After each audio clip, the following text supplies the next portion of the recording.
મહાસતી લોયણ પૂર્ણ્યશાળી સિદ્ધ ક્ષેત્ર ગિરનારના બોરિયાગાળા પાસે વૈષ્ણવ દેવીનું બોરદેવીથી ઓળખાતું મહાતીર્થ આવેલું છે. સ્થળે બોરડીનું ઝાડ હોવાથી વૈષ્ણવ દેવી બોરદેવી તરીકે પ્રસિદ્ધ થયા છે તેવી પ્રચલિત લોકમાન્યતા છે. સંવત 1447ના સમયગાળામાં ગિરનારના બોરદેવી તીર્થ મહાપ્રતાપી ત્રિકાળ જ્ઞાની સિદ્ધ અવધૂત ગાદીપતિ શ્રી બુદ્ધગીરી બાપુ ગિરનારી સંત મંડળ સાથે સનાતન ધર્મનો પ્રચાર કરતા ગામડે ગામડે ફરી રહ્યા છે. સંધ્યા સમય થતાં આટકોટ ગામના રામજી મંદિરના ચોકમાં પહોંચી આ સંત મંડળે કોઈ ભગતના ઘર વિશે પૂછપરછ આદરી. પૂછપરછમાં મહાપંથના સેવક એવા લુહાર પંચાલ જ્ઞાતિના પીઠવા શાખાના ધનજી ભગત અને તેના પત્ની રૂડીમાનું આંગણું લોકોએ બતાવ્યું. સંત મંડળે લુહાર ધનજી ભગતના ઘરે ઉતાર્યો કર્યો. ધનજી ભગતે અને રૂડીમાને પ્રભુ પધાર્યા જેટલો આનંદ થયો. બંને દંપતીઓ સંતોનું ચરણામૃત લીધું, સંતોને ભાવતા ભોજન કરાવ્યા અને વળી તે દિવસે અષાઢી બીજની સુકવંતી રાત્રિ હોવાથી સત્સંગ અને સંતવાણીનો દોર શરૂ થયો. આખી રાત ભજન આરાધના કરી સવાર પડ્યું. સંત મંડળે ધનજી ભગત પાસે વિદાય માંગી, પરંતુ ધનજી ભગત અને રૂડીમાં સંત મંડળને પ્રસાદ લઈ જવા માટે પ્રેમાદર સાથે વિનંતી કરી. ભગતના આદર અને પ્રેમને માન આપી સંત મંડળે ભોજન પ્રસાદ લેવા રોકાયા. ગિરનારની સંત બુદ્ધગીરી બાપુએ ધનજી ભગતને પૂછ્યું, ભગતના આપના કોઈ બાળકો કેમ દેખાતા નથી? બાપુ, બાળકો તો ભાગ્યધીન છે એમ કહી ભગતે બાપુની વાત ટાળી દીધી. પરંતુ રૂડીમાના આંખમાંથી આવેલા આંસુ બાપુથી અછત ન રહ્યા. સંતે ધ્યાન લગાવીને જોયું તો 7 અવતારથી આ દંપતીને શેર માટીની ખોટ હતી. સંત બુદ્ધગીરીએ બાપુએ સમાધિ લગાવી અને પોતાની ઈષ્ટ દેવીને વિનંતી કરી અને માતાજીએ તેની વિનંતી સ્વીકારી. બાપુએ જાગૃત થઈ આશીર્વાદ આપ્યા કે આપના ઘેર ગિરનાર ક્ષેત્રના બોરદેવી પુત્રી રૂપે અવતરશે. આમ વિધાતાએ લખેલા લેખમાં મેઘ મારી સંત મંડળ આટકોટ ગામમાંથી વિદાય લે છે.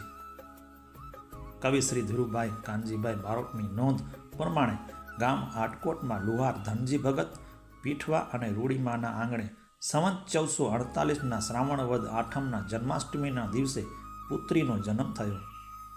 તેનું નામ લોયણ રાખવામાં આવ્યું. લોયણનો બીજો અર્થ થાય છે કે લોચન ભગત ઘરે જે કોઈ સાધુ મહાત્માઓ આવે તેના ચરણોમાં દીકરી લોયણને મૂકી આશીર્વાદ લેવડાવે છે. આમ લોયણ નામ પડ્યું. લોયણને સાધુના સંસ્કાર તેના માતા પિતા પાસેથી મળ્યા. અમાસ એકાદશી દિવસ હોય ત્યારે ભગત પોતાની કોડ બંધ રાખે અને અંગ તો રાખે. તે દિવસે ભજન અને સંતવાણી રાખે. લોયણ પણ સત્સંગના સાધન ભક્તિ ભજન યોગના અઘરા પાઠો પાકા કરવા લાગી. મજેવડી ગામના લુહાર સિદ્ધ પુરુષ દેવત ખીણદાદાએ ગુરુ મહિમા ગુરુ ગળ અને મહાપંથની પ્રાથમિકતા સમજણ માહિતી આપી લોયણને ભજન ગાતા શીખડાવ્યું. આમ ભજન મંડળમાં ઉપસ્થિત સંતો અને ભક્તો લોયણને હૃદયસ્પર્શી વાણીથી ખૂબ પ્રભાવિત થયા. આટકોટના દરબારગઢમાં ધાડ અને રજાણ કરતા જાગીરદાર રાજપૂત રાજવી લાખોજી અને તેમની ધાર્મિક વૃત્તિવાળા રાણી સુરજા અને સોન ચતુરાને કાને પણ અલૌકિક કંઠની ભજન આરાધના સંતવાણી સૂર પડ્યા. સવારનો સૂરજ ઉગતાની સાથે જ લાખાજીએ અમરા ભગતને આંગણે રાત્રિના સંતવાણીના આરાધકોની તપાસ કરાવી. લોણના કંઠે ગવાયેલી સંતવાણીના સૂરથી લાખાજીની રાત્રિની નિંદર વેરણ થઈ ગઈ. લોણને પ્રત્યક્ષ રીતે જોવા માટે ગામના રામ મંદિરમાં યોજાયેલું જન્માષ્ટમી આનંદ ઉત્સવ પોતે જાતે હાજરી આપે છે. એક દિવસ પરોઢીએ ધનજી ભગતને આંગણે રાજનું તેડું આવ્યું. એટલે લોયણ તેના પિતાજીને કહ્યું કે બાપુ, રાજ દરબારમાં જાઓ છો પણ રાજવીની કોઈ માંગણી મંજૂર રાખશો નહીં. ધનજી ભગત રાજ કચેરીમાં આવ્યા. રાજ કચેરીમાં લાખાજીએ ધનજી ભગત પાસે લોયણના હાથની માંગણી કરી. આ સાંભળી ધનજી ભગત કહ્યું કે બાપુ, દીકરી લોયણને સગાઈ કીડી કરિયાણા ગામે તેના મામા ખોડા ભગતને જે ગામના લુહાર હરજી ભગતના દીકરા લવજી ભગત સાથે નક્કી કરી છે.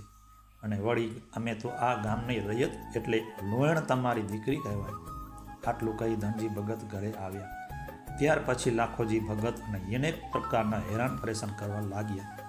કીડી ગામે લાખોજીએ કડક મોકલી હરજી ભગતનો ધાક ધમકી આપી. લવજી ભગતનું લોયણ સાથે થયેલા સગ પણ તોડાવી નાખ્યું.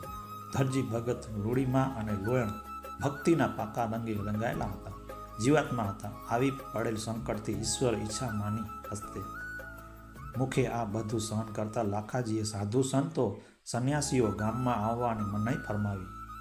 લાખાજીથી બચવા માટે લોયણ રાતે પાણી ભરતા, જેની જાણ લાખાજીને થતાં ગામમાં રાત્રિ દરમિયાન પાણી ભરવાનું પણ લાખાજીએ બંધ કરાવી દીધું. આગળનો ભાગ હવે આગલા એપિસોડમાં.